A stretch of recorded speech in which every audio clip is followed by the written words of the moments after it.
Hi everybody. Hello. My name is bossymoon, and I'm a VTuber who loves Bethesda games and ASMR. Welcome in. Hi. Today I'm going to be playing a soft-spoken version of Skyrim. I'm going to be showing you around Whiterun, which is the starting city, and we're going to have a cozy time together. I hope this helps you fall asleep. I hope this helps you maybe concentrate on some homework or whatever you're doing. It's nice to have you here. Hi. I'm going to be yapping about lots of lore because I love Bethesda games, and more specifically, I love the lore. Right. So, let's start off by creating a character here. Since we're in Skyrim, I'm thinking that we'll start a Nord character because Skyrim is the home of the Nords. So let's go ahead and make it a lady. She's very pretty. There's some really good presets here. I have a few quality of life mods and a few graphical mods that make this game look a lot smoother. So yeah, I really like the Nord war paint. I think it's one of the coolest parts of a Nord. This lady looks nice, so I think I'm gonna take her as my character. And let's go ahead and name her something. Something in character would be like Grissa Frost Eye. And because she has white eyes, it kind of looks like she's blind, but that could also look like frost or snow. So I kind of like that tie in there. Okay. So let me go ahead and make sure that everything is good for the sound. It looks like everything's okay. I'm gonna turn the effects down a little bit. That should be good. So, let's go ahead. This is the alternate start mod, and it means that you don't have to go through the entire tutorial of Skyrim, where you're captured and you have to escape Helgen and Alduin. You can hear some water running through this, which is really interesting. There might be a sewer system somewhere, but basically, we talk to this statue here. Approach, my child, and choose where your new life shall begin. Are you a patron of? This is Mara, or at least the mod's version of Mara. Her voice is very nice, I like it. And she lets you choose where you want to spawn in. So we're going to choose to spawn in to the Bannered Mare, which is the inn in Whiterun. Even the lowest among us can rise to greatness. That kind of low-key felt like an insult. That's okay, Mara. I forgive you. Alright, now we just sleep in this bed and it should teleport us to Whiterun. Welcome. Let me know if you want anything. Here we are. Think I got a mug around So here now we're somewhere. in the upstairs of the Whiterun Inn, which is called the Bannered Mare. We've got a nice little boiled cream treat here for breakfast, some wine, some ale, and below us is a roaring fire. You can feel the heat rising up. I have a weather mod installed so you can hear the rain on the roof, which is very cool. Yes, Mom? It's very interesting that this fire has a big vent directly above it in the construction. You can see here. And that would be required because indoor fires in the medieval times were the culprit of a lot of smoke inhalation. So the vents would have been very critical to keeping people breathing fresh air. This is Mikael. He loves to sing. He's a bard. And this is Sinmir, and he is pretty much always here. I've never been in the Bannered Mare without seeing Sinmir here. He looks very content. I hope his belly's full of mead. This is Uthgerd. She's a bit mean. She will bare fist brawl you at any time of day. This is Sadia. Work you're looking for? She's a red guard, who works for the inn, and she may or may not have a checkered past. And there's the innkeeper Holda over there. Oh, there's a child. Hello. Hi, Lucia. I believe this is the one of the orphans that you can adopt. She works for the inn as well, I think. What I like about Skyrim is you can really smell the burning wood. When you come inside of an inn, the air is a little bit smoky, but you can feel the warmth radiating from the Nord architecture. It's an interesting mix of Norwegian, Norse, and almost Celtic. I'm seeing a lot of Finnish influence as well in the way the architecture is made. I do like this candelabra here. It's made of horker tusks. Ooh, thunder. Don't be afraid. It's made of horker tusks, which is really interesting. They've hollowed them out and filled them with perhaps oil and then used them as candles. Very symbolic of Skyrim, I would say. Well, we have to leave the warmth of the inn and venture outside for a little bit of a rainy walk. We'll be back, Lucia. Don't worry, okay? Let's go.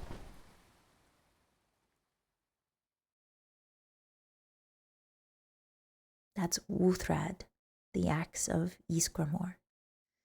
The companions are really interesting. We'll talk more about them when we get to their longhouse, but Wuthrad was a very special axe that was created during a tragic night called the Night of Tears.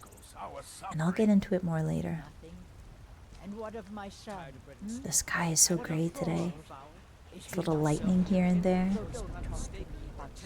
Even though it's raining, I don't think it's very cold. This doesn't feel very cold. It might be a warmish rain today. I also have a mod where the characters will equip hoods and cloaks if it's rainy or snowy, which is really cool. Ah, the usual Skyrim. The usual Skyrim power struggle going on here between the Empire and the Stormcloaks. But it's reflected in the townspeople, which is really interesting. Nightshade.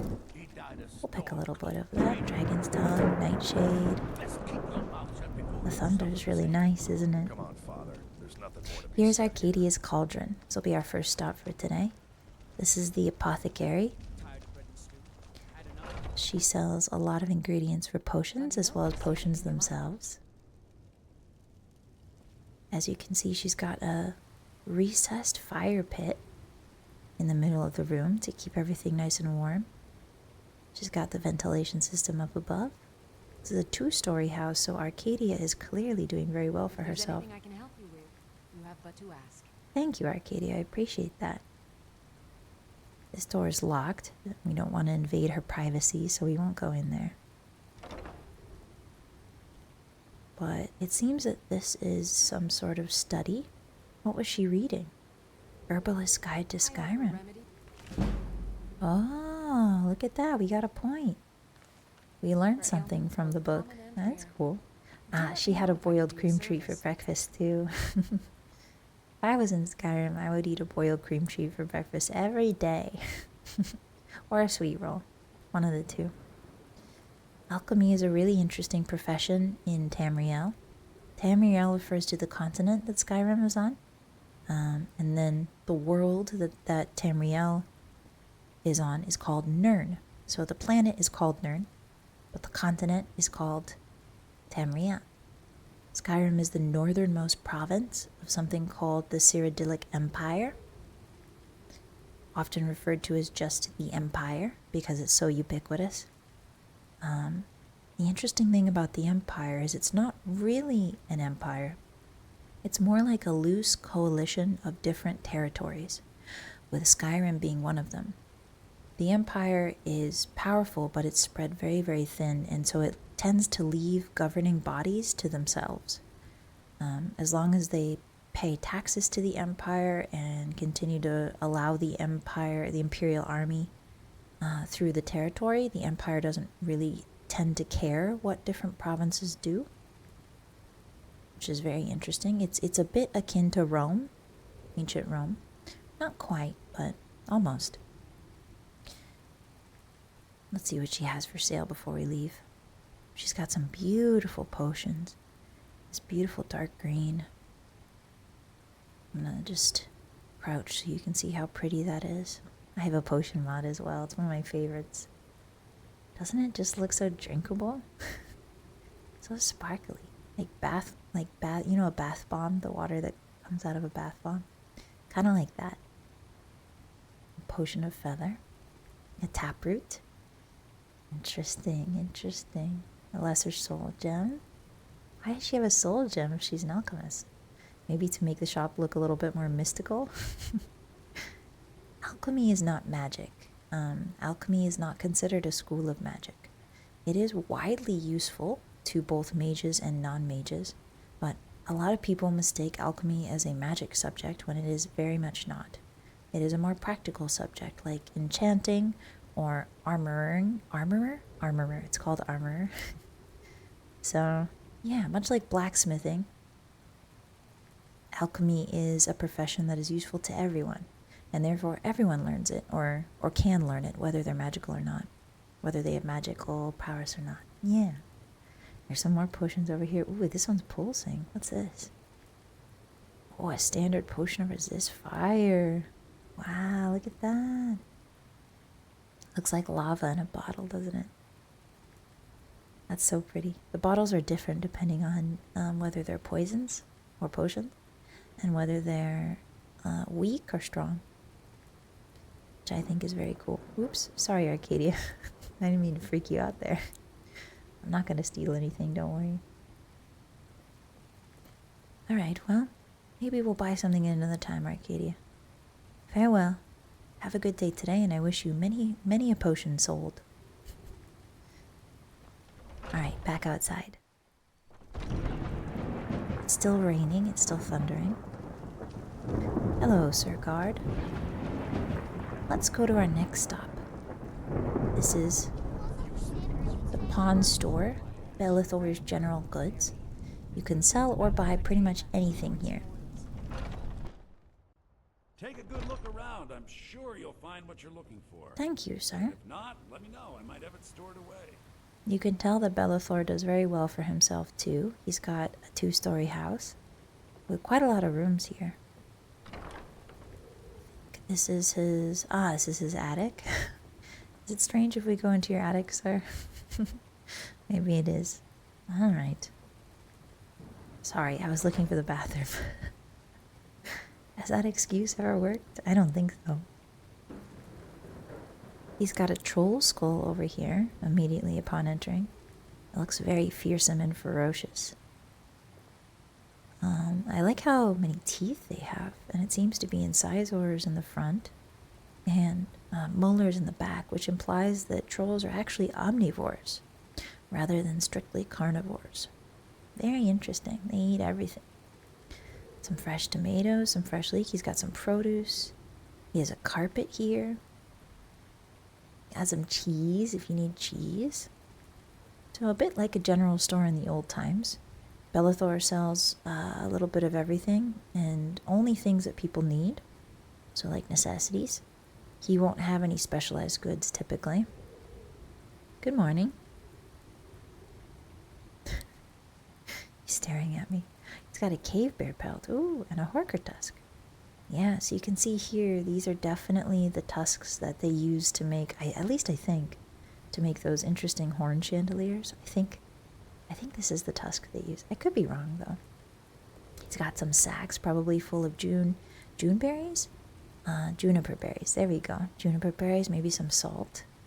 Just necessities for the traveler. And the homemaker.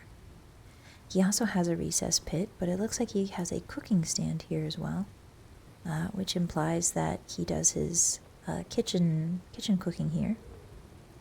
It's an interesting idea to turn your kitchen/living room into a store, but if it works for him, it works for him. Let's see, he's got a little living area. Oh, maybe this is where he does his cooking. He's got a lot of cooking spits, which is very interesting. I wonder if he encourages you to test out the produce by making some sort of stock or maybe like a little soup or something. Or maybe he just likes having pots full of soup around. Is there anything? There is something in this pot. Let me see if I can look at what it is. Ah, it's bread soup. Interesting. Okay. He's a soup lover.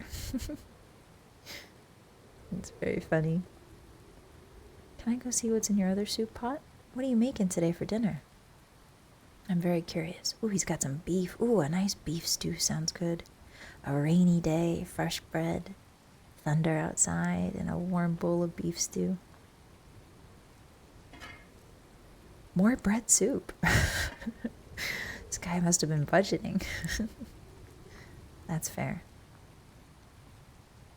During some weeks of the month, I too am eating bread soup, metaphorically and physically. Well, Bellor, thank you very much for your soup tour. I don't need anything in particular, but if I do, I'll be sure to come to you. Have a lovely rest of your day. He looks like he's chasing me out of the store. Alright, I get it. He's mad I looked at his soups. Back outside again. It seems the thunder, I can't hear any thunder anymore. The rain is lightly pattering. Here is the town well. It's got some moss on it. It's probably the perfect environment for plants to grow. Very moist. A little bit dark. We can harvest some of the moss. Let's do a public service by cleaning the well off, shall we? Did you raise your prices, Carlotta? We've also got over here... Oh, we accidentally picked up some jugs of water. Whoops. Well, if we get thirsty. Welcome to the marketplace, everybody. During the day, lots of different people sell fruits, vegetables, meat. Ah, there's the thunder. Lots of different people sell fruits, vegetables, and meat, and all kinds of things. Carlotta, I believe, runs the vegetable store. Over here we've got our hunter friend, Enoriath. He's a wood elf. He hunts a lot, and he's clearly the meat man. Oh, there's even some fish. He must be very good at killing. Hello, sir. Not today. Thank you, though. Yes, I bet they're fit for a Jarl. Yes. I'm not hungry right now. Thank you. Hello, Fralia. Hi. Fralia makes trinkets. She makes jewels, gems, things out of metal. I admire her gumption. She looks to be like maybe 65, and she's out here in the rain trying to sell, trying to make a bit of coin. She's very much a girl boss. So there are two families within Whiterun. One of them is the Nord family, I believe is called the Greymane. And then the Imperial family, they might be Nords as well, but they're called Battleborns. And the Battleborns are supporting the Imperials in the Skyrim Civil War, and the Greymanes support the Stormcloaks. So there's some tension between these two large, important families that tend to bubble over in the daily interactions of its citizens, which is really interesting. It seems that this man is leaning on nothing. Hello, John Battleborn. Speaking about the Battleborns, we've got John here. You know what's wrong with Skyrim these days? Everyone is obsessed with death. Ah, obsessed with death, I see. Well, the market seems a little bit dead today. Not too many people coming by. It is the morning, so that makes sense. Before we go to the Cloud District, let's come back down here so I can show you the gate. Ah, the children are playing. Hello. I work with my mother. Oh, do you? And vegetables. It's fun most days, but hard work. I see. Here in Skyrim, there's no formalized education system, so children do not typically go to school.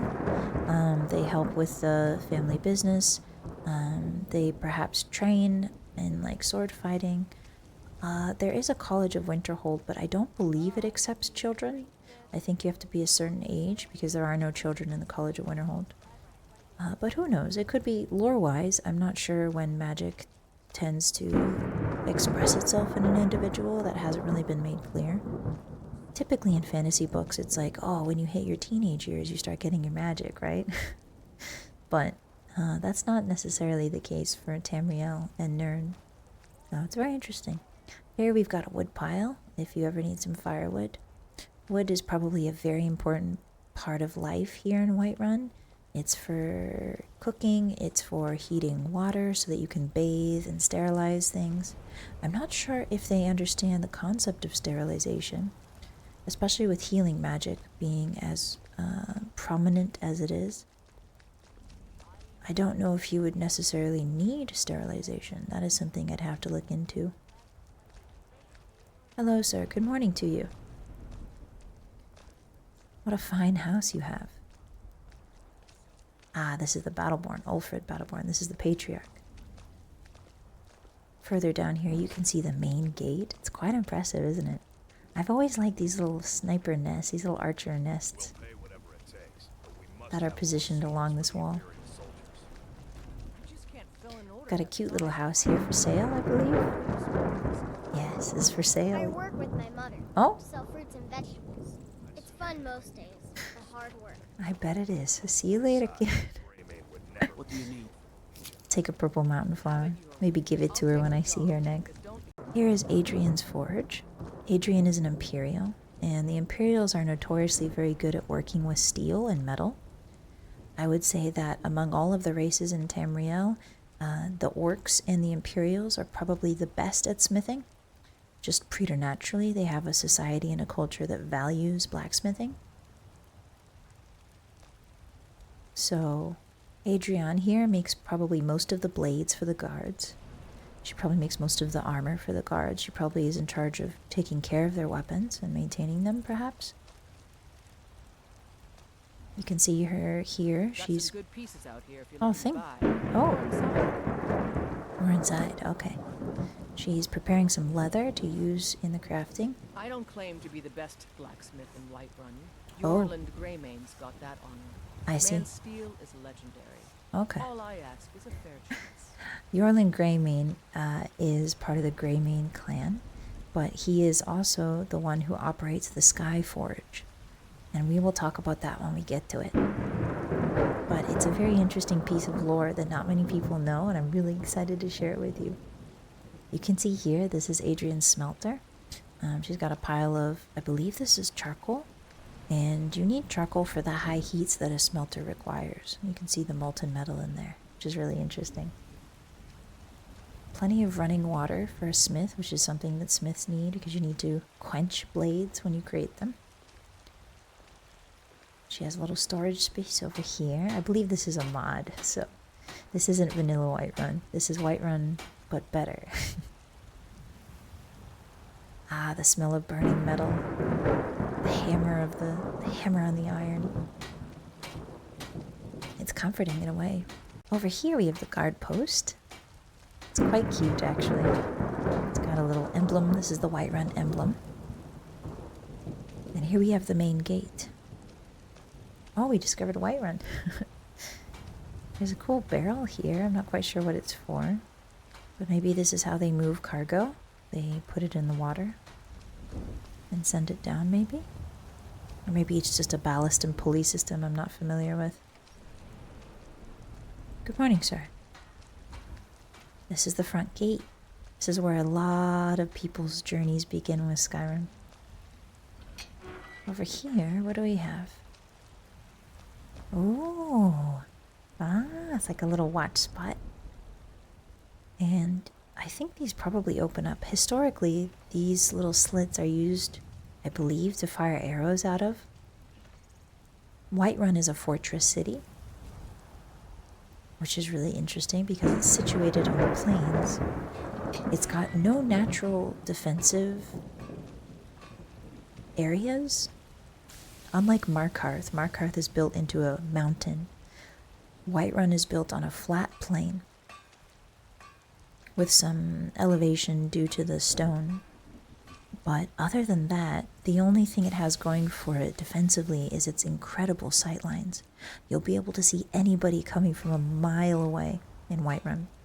So they've built a fortress, essentially fortress walls around themselves, to make sure that they bolster their defenses in that way.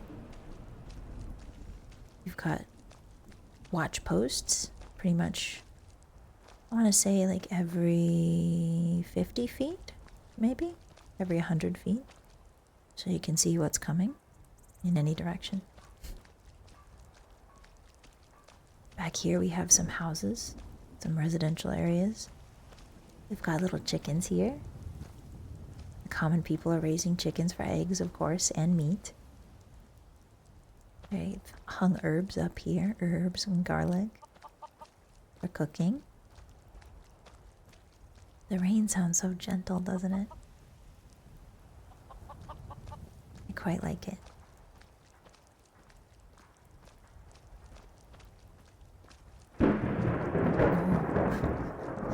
Oh, don't be scared. It's okay, I'm here with you.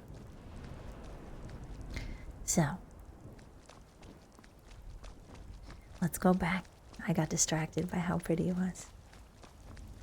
Oh, some lavender. I'll take that. Lavender smells really good. I like it a lot. Okay. I don't think I've seen this over here. Give me a second. Oh, is this the East Empire Company warehouse? Oh, this is cool. Guess they have a little warehouse right here. Interesting. Very neat. The East Empire Trading Company is the biggest trading company, I believe, in Tamriel. And they are primarily an imperial business, I believe. They benefit from the Empire's roads and the Empire's legislations with trade. So they've grown very, very wealthy. And also probably very corrupt. Very frequently in a lot of Elder Scrolls games you can do quests for them, or quests involving them. They are a bit similar to the real-world Dutch East India Company, which, if you know history, you'll be familiar with. I believe the Dutch East India Company, even now... I work with my mother. Sell fruits and vegetables. It's she fun came most by days, again to say but hi. hard work. Hi. I believe I read somewhere, this might be wrong, but it was an anecdote that said that the Dutch East India Company, to this day, if you account for inflation, has made the most money a company has ever made Old friend, in all of human history. patron of the great clan. Yes, sir. Battleborn. Yes, hello. A name I'm sure you know well. I'm sure I do. He's a bit hoity-toity, isn't he? Over here we have what I believe is called the Cloud District. The more wealthy patrons, the more wealthy citizens of Whiterun live here. We've got Uthgerd, got Carlotta. Oh, Carlotta has a nice house for herself despite being a widow. A single mother, I think. I don't think Did you know think there's she's a some widow. fruits that actually grow better in the cold weather? Are you just doing laps around the town, young one? Ah, there she goes. With a piece of soggy bread in hand. I guess that's her lunch. So, this is the Cloud District. We have Emran's house. You can do a quest for him. Oh, another child. Hello. Ah. Okay, see you later then. Not very talkative, that one. This is the Battleborn house. Yeah, I remember. So, very impressive house, that one. Obviously, quite a bit more statuesque than any of these other small houses, because, again, they're a very important family. Very established. We've got a juniper tree here in the middle. Oh, this is lovely. Look at that. It's quite nice. I work with my mother. Sell fruits and vegetables. Mm-hmm. It's fun most days, but hard work. I think she's stalking me at this point. This is very nice. I can smell the rain. Here we have Another house. Whose is this? Ah, this is the Temple of Kenth. We should go in here. Alright, let's give this a little look-see, shall we? Kenth is one of the 9 divines. In Tamriel and on Nirn, there are 9 divines according to the Imperial doctrine. Ooh, the groans of the injured. The Temple of Kenth here in Whiterun tends to the injured and the sick, so you'll occasionally hear moans and groans. The smell of incense hangs heavily in the air. You can also smell antiseptic herbs Pain is so great. and the faint smell of wet tile. As you can see, there's a little bit of water here. This is a beautiful symbol in the very center of the room. So sick. Can hardly This is the hawk symbol Make it stop. of Kenth, I believe. Kenth's symbol is a hawk. Kenth looks over all of the wild animals in Skyrim. She is the goddess of the wilderness, of wild animals, The fever. of the sky as well. This is her altar here. Isn't it beautiful? It looks like an owl to me. So 2 eyes and then a beak right here. And then the wings are folded. Shall we pray? That's quite nice. Over here we have the priest of Kenth taking a break from tending to the sick. There's a variety of herbs growing here. I imagine they're used medicinally. We have some empty beds. It's good there's at least one empty bed. It implies that not a lot of people are sick or injured. Here we have the priest's quarters. The pain is already easing. Hello, ma'am. Looking for my husband Nazim? Not Check really. the Jarl's backside. That's usually where he stuffs himself these days. Thank you, ma'am. I appreciate that. Got some books in case you wanted to read. Pain is so great. These beds don't look very comfortable. They look as if they're made of solid wood and stone and just a thin blanket on top with a pillow. I don't know if that's very comfortable, sir. I think you should get more hay for these people. Did you know that medieval mattresses were made with hay? Hardly stand it. That's where we get the saying, hit the hay. In English, it means go to sleep. And that's because almost everybody used hay for their bedding back in the day. Make it stop. Wheat hay, believe it or not, wheat hay was preferred during the summer because it's a bit more airy and ventilation is better. And then rye hay was preferred in winter because it's more dense and it retains heat. Hay is actually a very heat efficient bedding, believe it or not. It can be cool if you pull it apart and make it less dense, and it can be very warm if you make it more dense. All that to say, Kenth Temple could use some improvement, but overall I think it's a very beautiful place. Kenth was also the one who taught the Nords how to speak the dragon language, Already easing. and she helped essentially the men of, and by that we mean humans, because in Tamriel humans and men are synonymous. It's men and mer. Mer refers to the elven races and men refers to the human races. Men were they were essentially slaves, enslaved by the dragons. In very early periods, they were enslaved by the dragons, and Kenth helped to teach them the dragon language so that they could rebel against their masters. And eventually they did. And they used the power of the dragon language to hunt down almost every dragon in existence. And that is why there are not many dragons left. I can't bear it. Make it. At least until the events of Skyrim. But that's a little different. Ah, the Gilder Green. So over here we have a beautiful, huge, beautiful tree.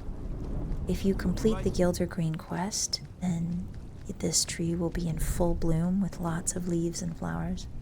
But because we've just started out, the tree is a bit sickly, a bit naked. Not too many leaves or flowers there. But that's okay. Ah, there's the castle. We'll get there eventually. For now, let's head over to the Companion's Hall. Isn't it impressive?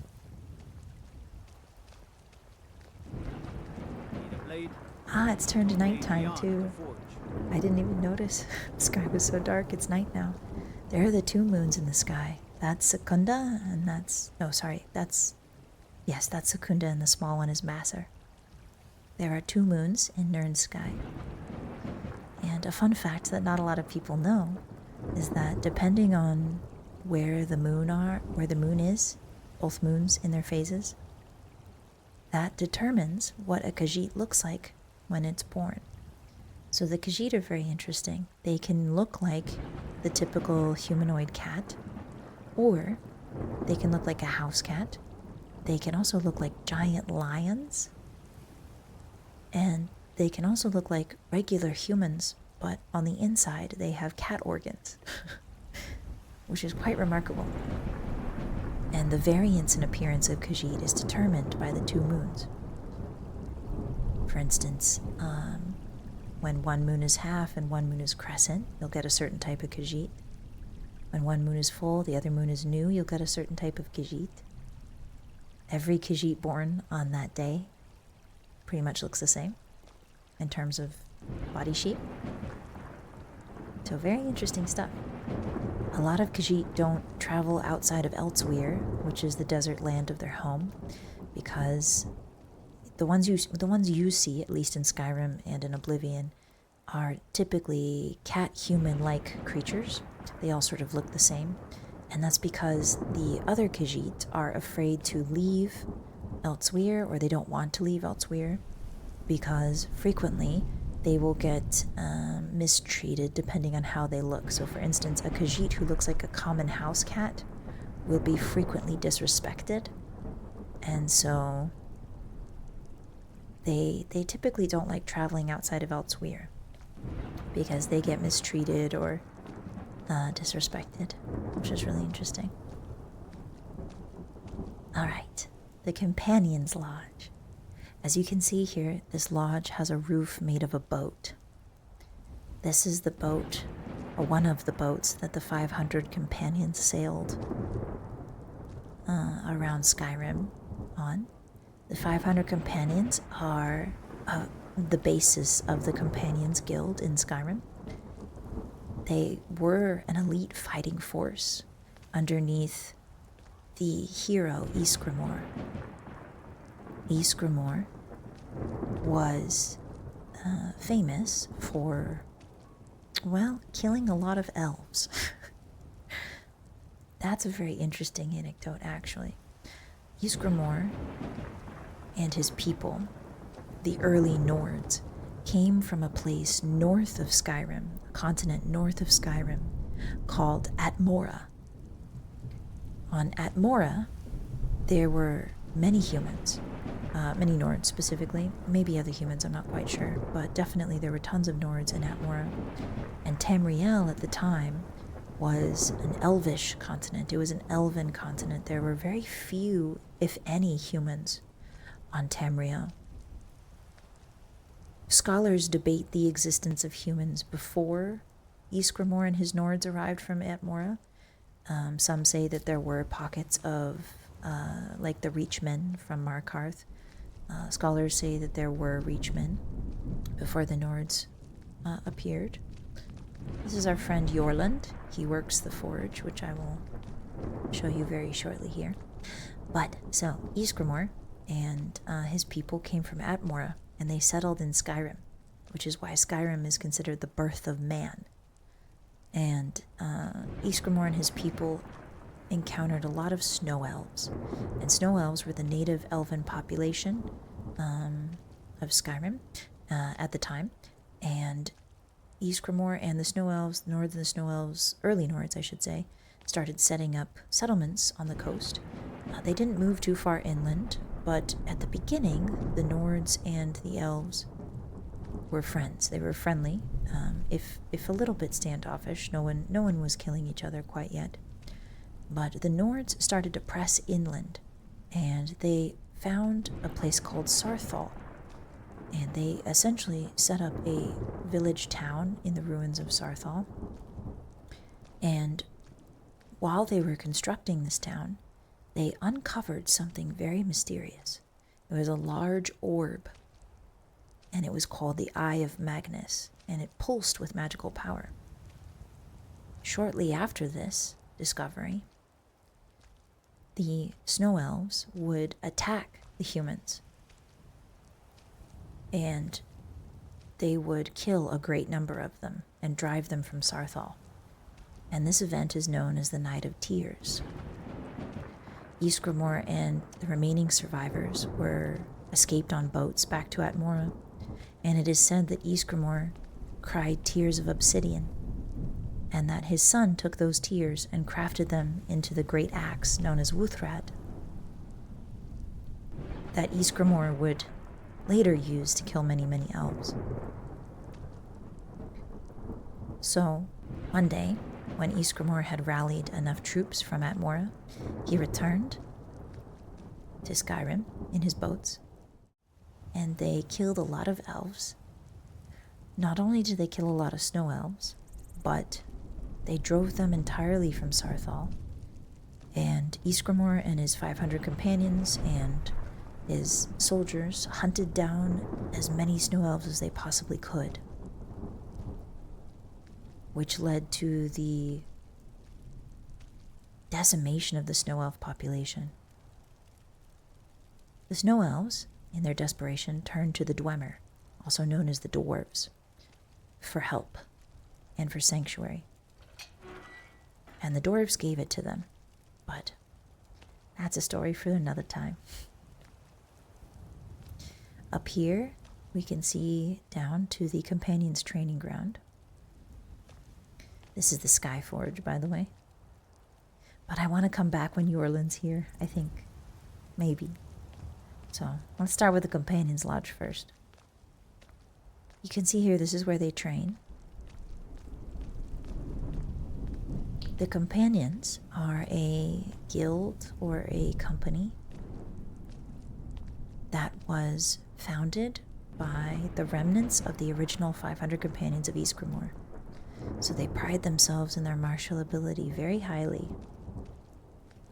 This boat here is one of the ones that the 500 Companions traveled Skyrim in, and they used it to create their guild hall, which is really cool.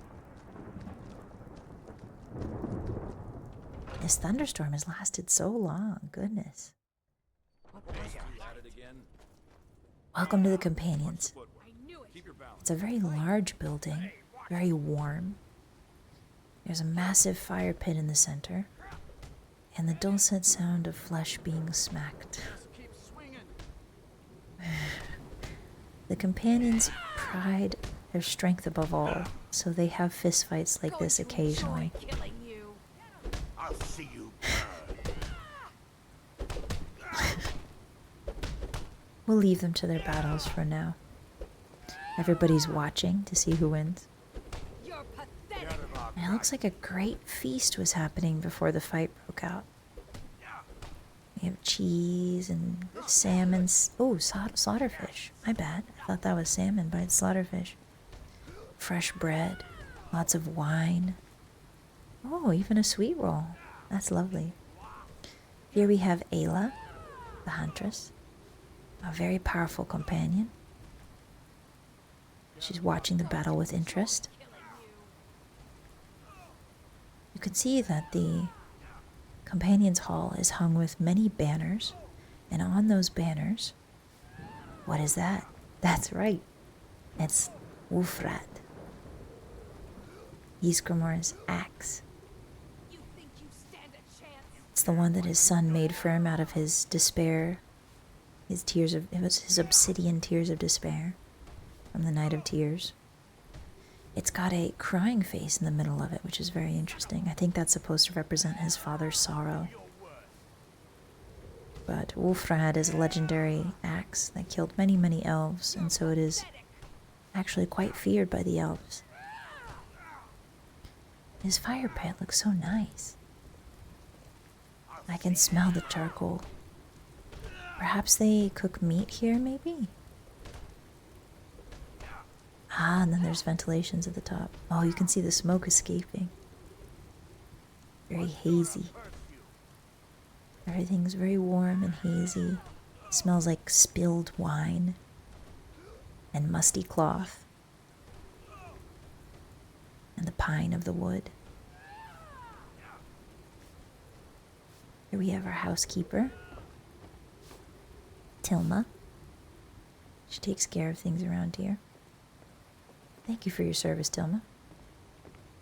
Let's let her go first. She's probably sleepy. Ah, it seems the fight ended. Finally. I wonder who won. Not that it matters much to me.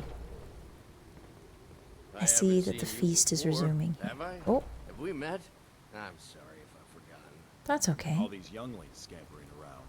Younglings. Worried one of them is going to take your place? Some of them might. Ah, fresh blood. Hope you know how to handle yourself. I do, They sir. might get themselves killed. By you? They should be so lucky. Just regular guild politics here. We've got some weapons on display. This is a dwarven longsword. And this is a glass hammer, which is usually elvish in design. Most of the glass armor and weapons come from a place called Vardenfell, which is in Morrowind. It's a large island in the center of Morrowind, where there's lots of volcanic ash, which is perfect for turning into glass. And over here, what is that I see? Yes, it's the fragments of Wulfrad. So, Wulfrad was shattered in an incident I can't quite remember, but the great legendary axe was shattered at some point, and the companions still keep the pieces. And there's actually a quest in the companions where you retrieve the rest of the pieces and put Wulfrad back together.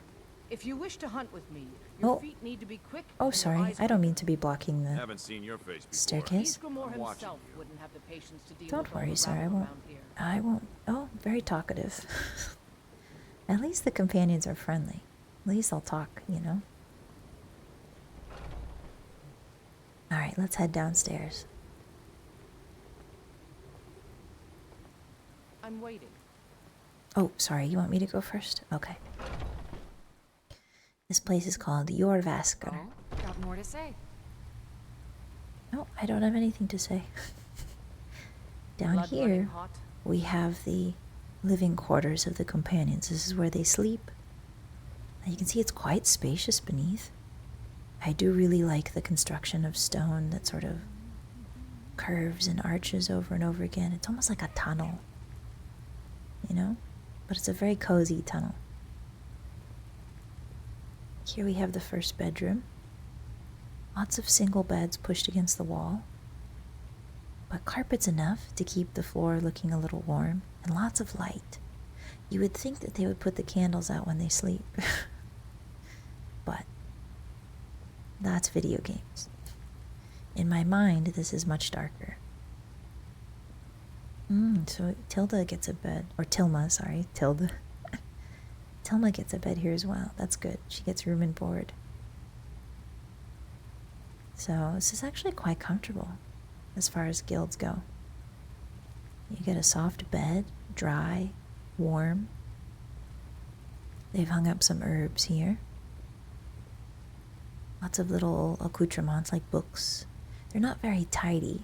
There's just sort of cabbages and cheese and bread mixed in with the books. Lots of wine, I've noticed. They seem very trusting as well. They're just sort of leaving their coin purses out. The companions function on an honor system, so that makes sense. Here's some tables for your breakfast. Someone was having an apple pie for breakfast. Ooh, that sounds good. I like apple pie a lot. Here it gets a little bit darker, but I like the shadows. They make for a good contrast to the candle. Here we have another alcove. Someone's staying up late today. These are the individual rooms for most likely higher ranking members. As you can see, this is Ayla's sleeping quarters. She's got lots of pelts because she's a huntress, lots of teeth from her kills, potions. Yes, lots of pelts on the ground. And then across the way, we have someone else's room. Ah, this guy. He gets a double bed. Oh, lucky. Skjor. He's got some interesting alchemical ingredients here. Swamp fungal pod. I wonder if he likes alchemy.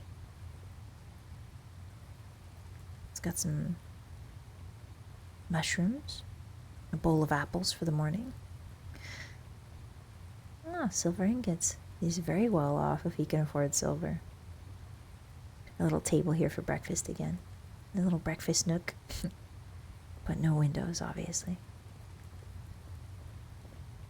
And then on the other side, we have another alcove. So it seems like the higher ranking members and the companions get their own room.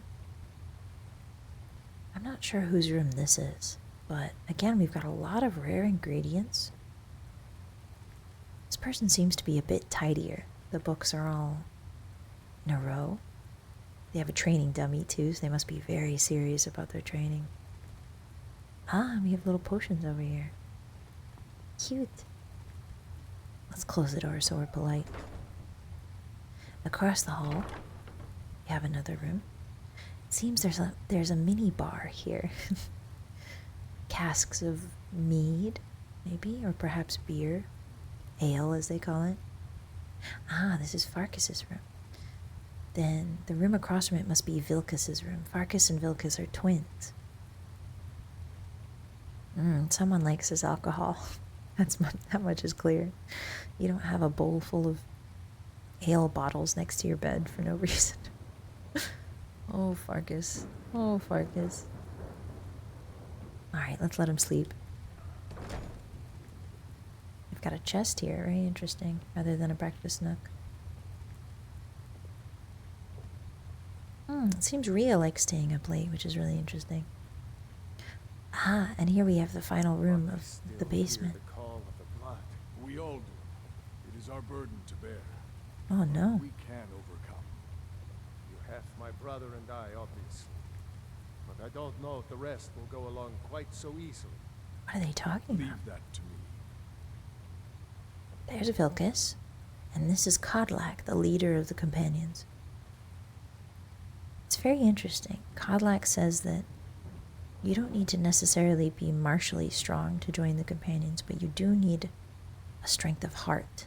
I believe the companions are very interested in a strength of heart and mind. Willpower, if you will.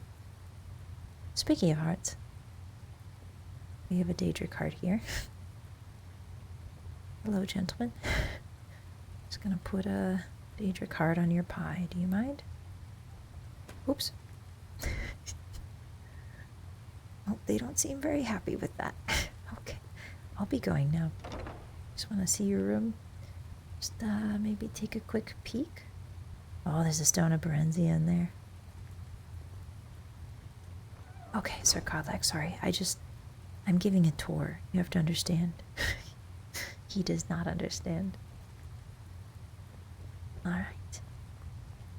Let's head out before we get thrown out by the companions, shall we?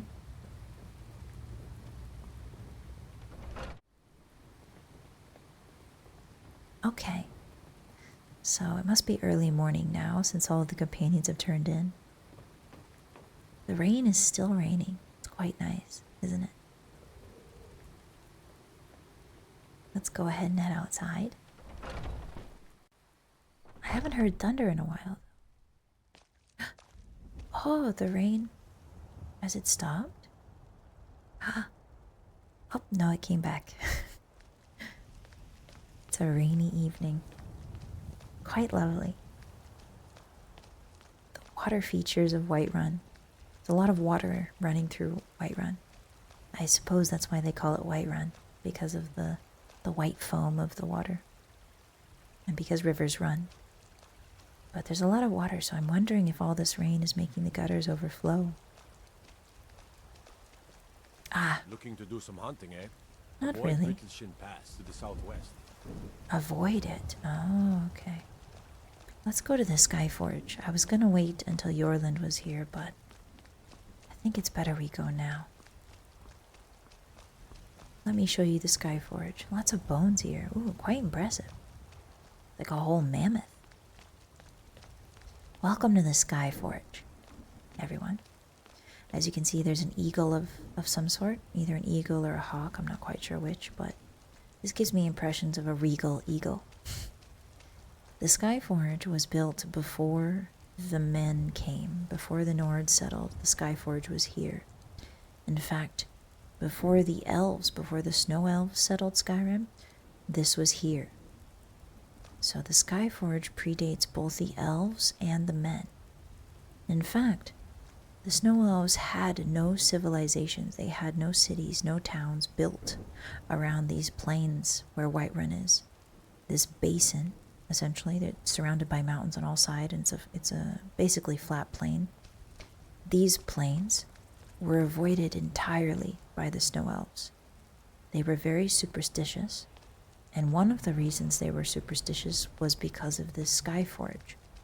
They believed that this was their ancestors' doing, and that it should be respected. And so they did not build civilizations here in the lowlands because they believed that it belonged to their ancestors. Which is very interesting.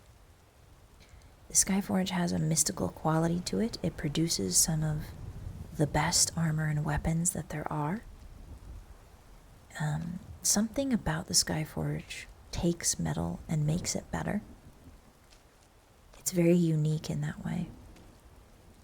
And so the Skyforge being used by humans is probably quite anathema to the snow elves. But there are not many snow elves left, if any at all. Well, they're alive, but they're not very sentient anymore. They're not as sentient. So, in case you don't know, the snow elves are called the Falmer. That's right. The Falmer that you fight in the caves, those scary, blind, pale guys that look like Gollum, those are snow elves. They've been twisted by the dwarves, poisoning them.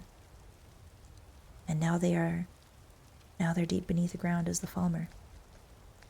Interestingly, the snow elves prefer the term snow elf to refer to themselves. They don't like the word Falmer. I'm not sure why.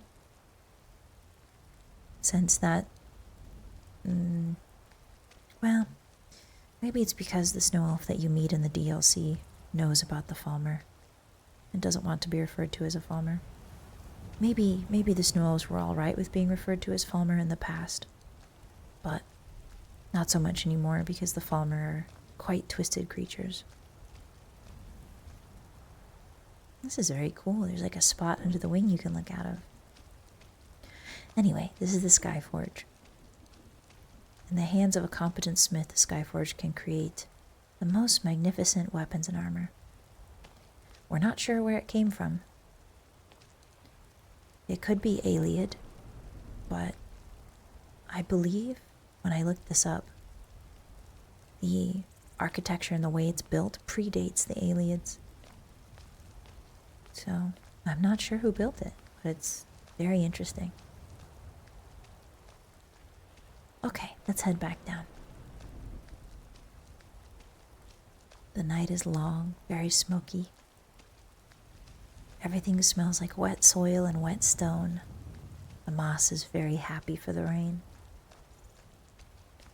And so are the crops. To our right, we have a very important figure. This is Talos. Talos is one of the 9 divines. He used to be a man, and then he became a god, which is something that the Thalmor take offense to.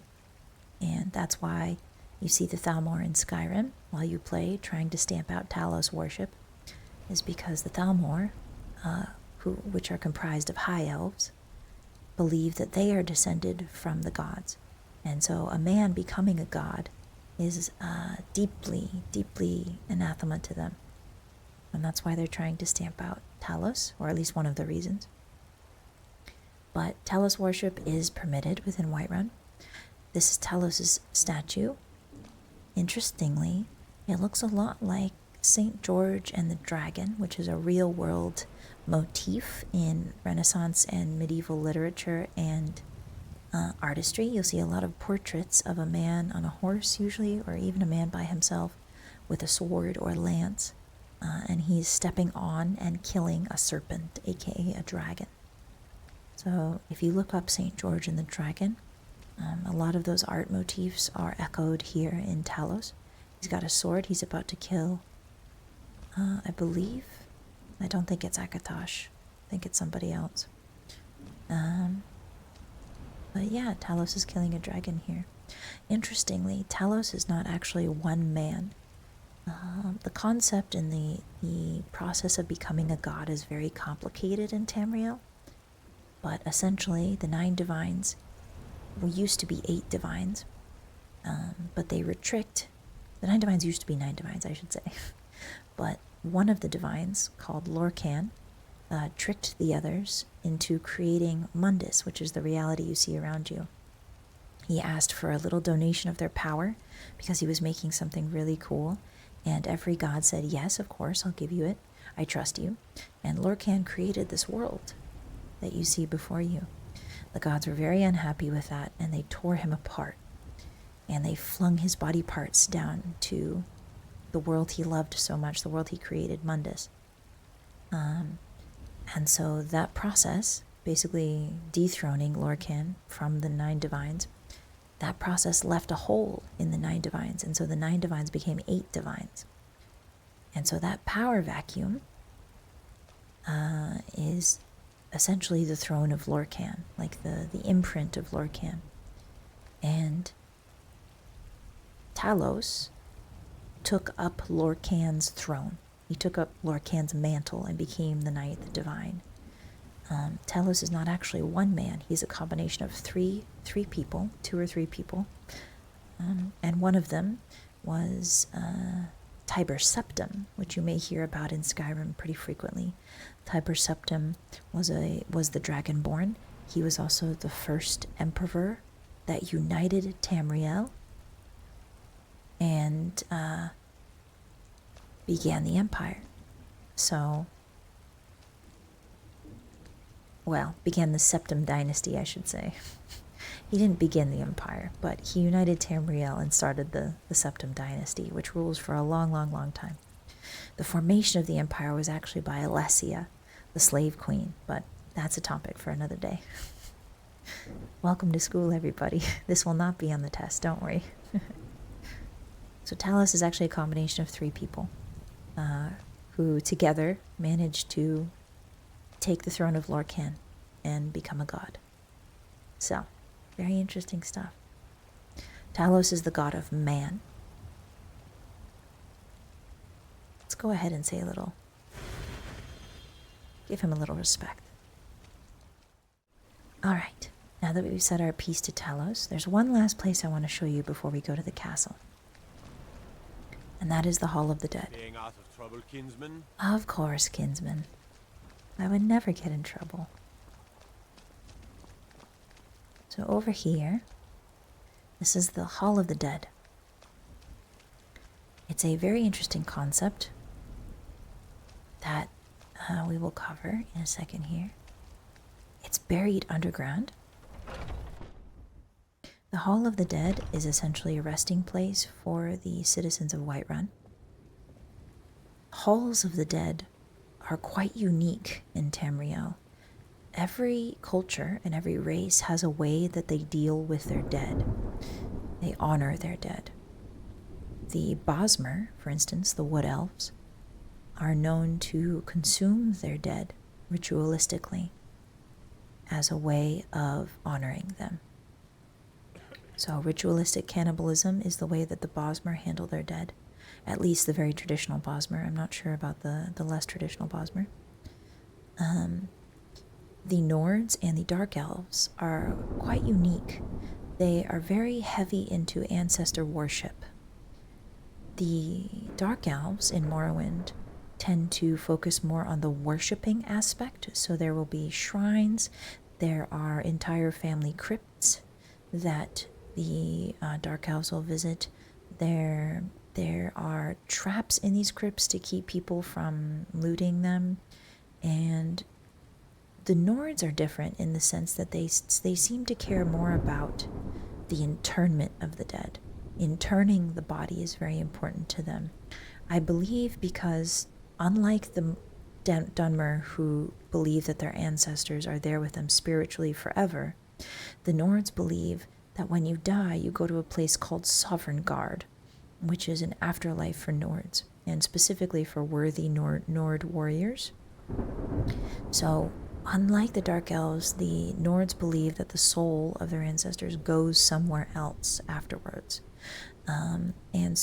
But they take great care to intern the dead bodies of their loved ones, and they keep them in these things called crypts.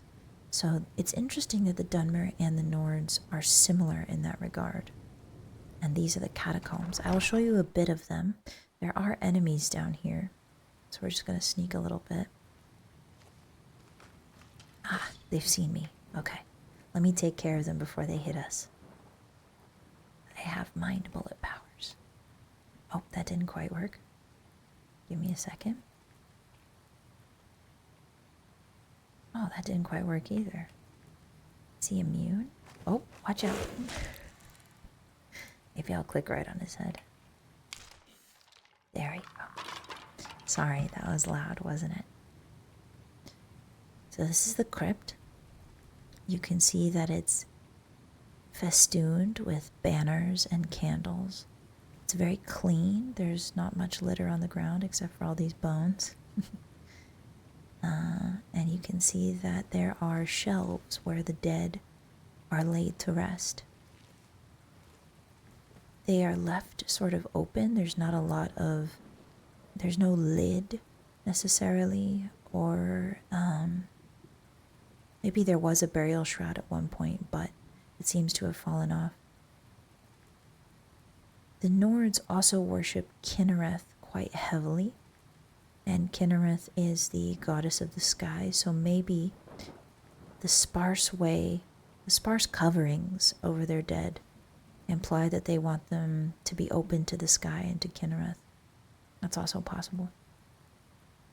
The architecture here is really interesting too. A lot of these ancient burial crypts will have snake or dragon motifs. I can't quite tell which one this is, but a lot of these crypts were built during the era when men were slaves to dragons. And so it's quite possible that these mouths here that you see, these motifs, are dragons. However, the Nords also worship the snake. Snake is a very important animal to them. I'm not sure they worship it actually, but it's very important to them. The snake, the whale, the wolf, and the bird and the fish. I think, yes. Maybe the whale is the fish. But they have important symbolic animals as well. So it could be either or. I believe that the visage you see on this door is a dragon. The eyes are very intimidating. Oops. Hello, sir. Don't be scared. I've got him.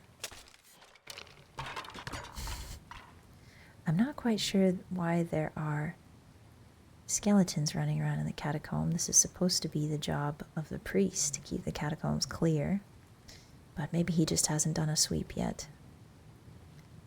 Necromancy is frowned upon in Morrowind. However, in Skyrim, it is sort of a lawless land in terms of magic. The Nords don't particularly care much for magic, and so they ignore it, essentially. However, I'm sure if it got around that people were raising their beloved ancestors as tools of battle, that they would not take that very kindly. I don't know that they would be as offended as the Dark Elves, because again, the Dark Elves believe that their ancestor spirit stays with them and stays on Tamriel, while the Nords believe that their ancestor spirits go to Sovereign Guard. So perhaps the Nords have less regard for the body once the spirit is gone, comparative to the Dark Elves. Ah, I forgot this too. Arkay is one of the 9 divines, and he is the god of life and death. He is traditionally a funerary god. He is in charge of funeral rites within Tamriel, and he oversees the cycle of death and rebirth. One of my favorite gods for sure. You'll see his symbol a lot in graveyards and also hospitals, which is interesting. And that's the Hall of the Dead. Ah, the sun is finally broken and it's morning. The rainstorm hasn't let up. It's been a few rainy days here in Whiterun, but I'm sure that's normal for the citizens. Oh, tundra cotton. It's so fluffy. I'll take some of that. There's a cow over there. Cattle are very important to the Nords, for both food and fur and milk and cheese. Oh, hi, little guy. They're also very important because down in the plains here, where there's a lot of giants, giants will sort of come by every so often and raid farms for cattle. And if the Nords have taken to, at least the farmers outside of the city, have taken to offering cows to the giants so that the giants don't wreck their farms. So, for some reason, the giants want cows every so often. Probably the same reason why we want them for meat. However, the giants use mammoths. They make mammoth cheese. I've got a hungry daughter to feed, so selling my produce is really the only thing I care about. Hi, Carlotta. Your daughter's been talking to me a lot today. She's very cute, very precocious. Anyway, the giants use mammoth's milk, so I'm not sure why they want cows, but maybe it's more of a symbolic thing, power thing. Alright, we're finally here. Castle Whiterun, also known as Dragon's Reach. The stairs up to it are quite long, and a bit slippery because it's been raining so much. As you can see, the grates are overflowing with all the rain. So this is where the river has been redirected. There's fish in here. Quite nice. The river runs through Whiterun, which I suppose is why it's called Whiterun. We talked about that earlier. Again, we have some dragon motifs, I'm fairly certain. These scales make it look like a dragon. You can see where the paint is peeling off on the wood. It's so old. Ah, up there's the Throat of the World. It's the tallest mountain in Skyrim. It's where the Greybeards live. And it's where Alduin was banished. So, very important. Very sacred mountain. These gates are made of a solid plank of wood. That's quite impressive. And over here, I've always wondered about this part of Dragon's Reach because it does look more elvish in design than anything. I'm not quite sure why. It's much more elvish, much more Rivendell than the rest of the city. The double doors are quite large, and as we enter, the smell of smoke, perfume, the lint of carpets, and the smell of old wood hit us all at once. Hello, Commander. Good evening. Good morning, I should say. Stairs are quite impressive and lined with torches. This is clearly a reception room of some kind, meant to take political inquiries. So foreign dignitaries would walk up these steps. It's very important you impress them. Out of all of the Jarl's castles, this one is the largest by far. Now where is it? It takes a while to make a dress, Dagny. Be patient. The children are fighting. And one of them's a little spoiled. But as you can see, this one's much, much larger than the other Jarl castles. Lots of light. The beams are very, very high. I believe Dragon's Reach was designed to capture and or kill dragons. So it makes sense that it would be much larger than the others. Over here we have the kitchens. We'll get to the throne room in a second. But we have the kitchens here. Large and spacious. Very big fire pit for lots of roasting. I am curious where these drippings go, though. Like the meat is dripping directly onto the stove. Ah, well. It's not my business. This is a very well-stocked kitchen. You can see potatoes, leeks, cheese. Very well-stocked. There's many different types of meat as well. I remember when I first saw this mammoth snout in my first playthrough of Skyrim, I freaked out. I got very excited. Because I was like, that's a whole mammoth snout. Lots of different types of meats. Herbs hanging from the ceiling, some rabbits. Got lots of vegetables, lots of fresh produce. Tomatoes and squash and cabbage and leeks, garlic, carrots. The Jarl of all people is able to afford such things. We even got some fish over here. It's quite a lovely kitchen. The windows are tall. Down here you have the sleeping quarters for the cook. Probably more than one cook, to be honest. Many people to cook for. Ah, and this is the Jarl's quarters. We won't trespass today. Tucked away in the corner here. The feel of hay crunching under our feet. There's a mysterious door that almost looks blood-stained. But that's for another time. It's a little creepy, isn't it? There's spider webs everywhere. I've got the goosebumps. I've got shivers. Let's head back upstairs. I do enjoy how much wood there is. Everything's made of wood. It's a bit risky since there's a bunch of open fires everywhere to have all this wood, but I'm sure they've got it handled. Down here, I think we have the dungeons. Shall we take a look? The fact that the dungeons are right off the throne room is really interesting. He's like, yes, put the dungeons right next to me so I can throw people in there. There's a cell door here. Oh no, it seems there's a man dead. Somebody help him. These guards aren't very good at their job, are they? I mostly deal with petty thievery and drunken brawls. I see, sir. It's been too long since we've had a good bandit raid. Oh, he wants a bandit raid. The stone down here is a bit colder, a bit danker. You can see the wind moving in the banners, which means that it's probably quite chilly and drafty. There's the exit. Overall, though, these prison cells are not as bad as some that I've seen in other towns. It's probably a little mildewy, but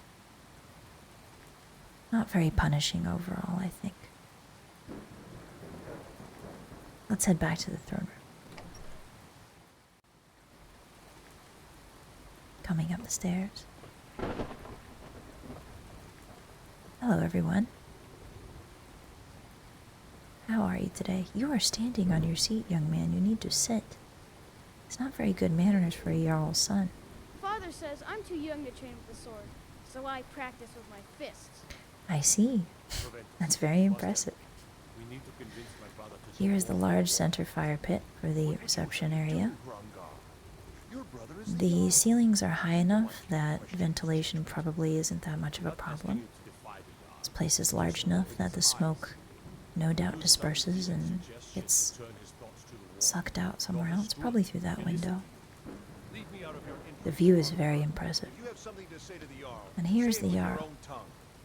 That is the skull of Numenex, a dragon that was slain here in Dragon's Reach, I believe.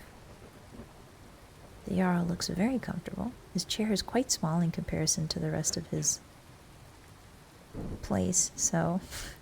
Oh!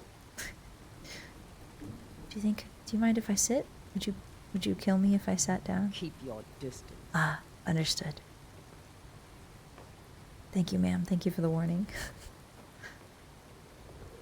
As you can see here, tables are neatly arranged so that the Jarl might be able to feast with his people. And the tables are all facing him, essentially, centered around his throne. There's no chair that has its back to the throne, which indicates that chairs have been very carefully placed to show respect. Probably some grand feasts that happen here. Don't you think? There's some recesses here where you can sit. I imagine if you're a traveling merchant or a traveling dignitary, you can sit here for a while the king prepares himself for your arrival. Prepares to talk to you. There's another little alcove here. Some wine, some apples, some books to keep your visitors busy. It seems somebody's been quite messy with these books. Let's see if we can help. There we go. That's better. Alright. Now we're gonna go back over here. It seems that there's a mage's quarters just off the reception room. Oh. That's a beautiful soul gem. It's glowing a little bit. He has an enchanting altar and a alchemy table and a map. This is a map of all of Skyrim. Down here there's the Rift. North is the East March. March? I say marsh because there's a sulfur marsh right here. But it's actually called East March. And you have Windhelm, which is the Stormcloak capital currently. And then you have Winterhold, north of Windhelm, where the Mage's Guild is. And the Sea of Ghosts is up here. This is the sea right here. The sea that Ysgramor crossed. It's called the Sea of Ghosts. And then there's Dawnstar. And these small dotted lines are the roads that you can take between all of these places. And you have Morthal, which is a swampy. You can see there's sort of a lowland here with lots of brackish water, and that's where Morthal is. If you go further south, you have the Pale and Whiterun Hold, which is the lowlands here, the flat sort of prairie-like lands that the Falmer refused to build in. There's Whiterun, right in the center, and it's White River right next to it. So that must be the source of all the water that runs through the town. It must be from the White River. Down south you have Riverwood, and then you have Helgen, which gets destroyed at the beginning of the game. To the right you have Iverstead, which is the town that is the gateway to the Throat of the Worlds, where the 7,000 steps are. And then to the southwest of that you have Falkreath, which is the southernmost town. And then if you go a little bit south, that becomes Cyrodiil. So Breville, or not Breville, sorry. Bruma, it's called Bruma. There's a town in Oblivion called Bruma, which is bordering Skyrim and the Imperial Skyrim and the Cyrodiilic Basin. So Bruma is probably somewhere right here. Falkreath is probably the warmest town. And then you've got Rorikstead, which is a humble farming town. You've got Markarth to the far west, and then if you go a little bit west, more west, you get High Rock, which is the ancestral home of the Bretons. And you have Karthwasten, which is a silver town. What is this right here? Ah, Dragon Bridge. Yes, Dragon Bridge. Right before Solitude. Which is very interesting. I'm not sure what these squares are along the road. I believe it might be orc strongholds. Perhaps. Could be orc strongholds. I'm not sure. It could be barrows. It could be crypts. But yeah, that's Skyrim. It's beautiful, isn't it? Lots of mountains.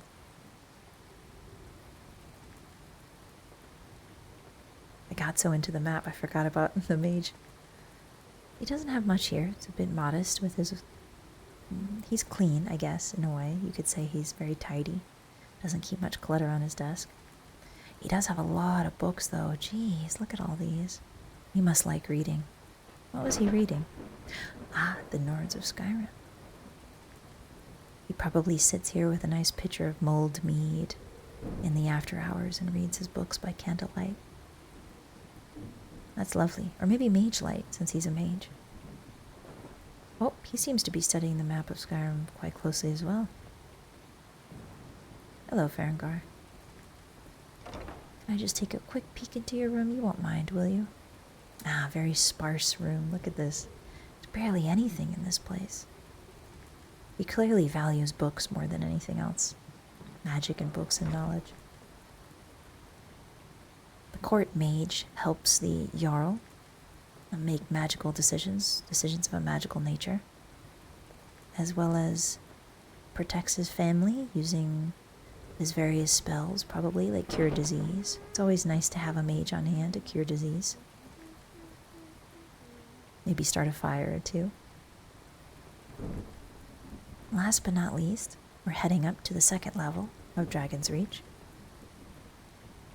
We're going to visit the porch. The Great Porch, I think it's called. Which holds a very interesting artifact of Dragon Reach's history. Right here we can see there's a map, more maps. This is probably the war table where they plan certain things. The strategy table, so to speak.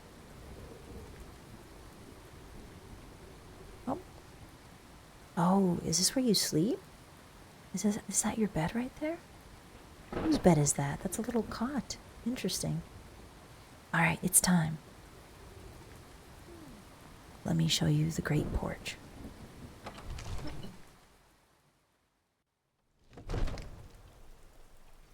What is it? I'm just here for sightseeing, sir. Don't mind me. As you can see, there's some guards training here. What do you need? Excuse me, sir. Welcome to the Great Porch. There's a massive yoke overhead, if you guys haven't noticed that. This is actually a dragon trap designed to capture dragons, which is why it's so big. It almost looks like a airplane hangar. This winch looks very rusty. It probably hasn't been used in some time to lower that yoke. And that's because there are no more dragons in Skyrim. But that changes when the Dragonborn comes along, doesn't it?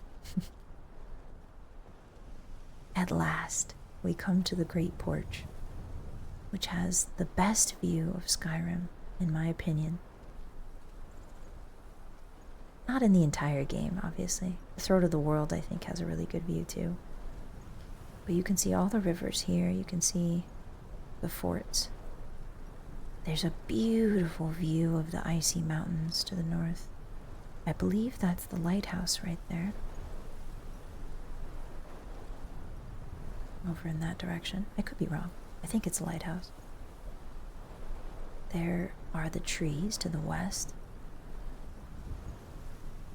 That's where Morthal is, towards Morthal.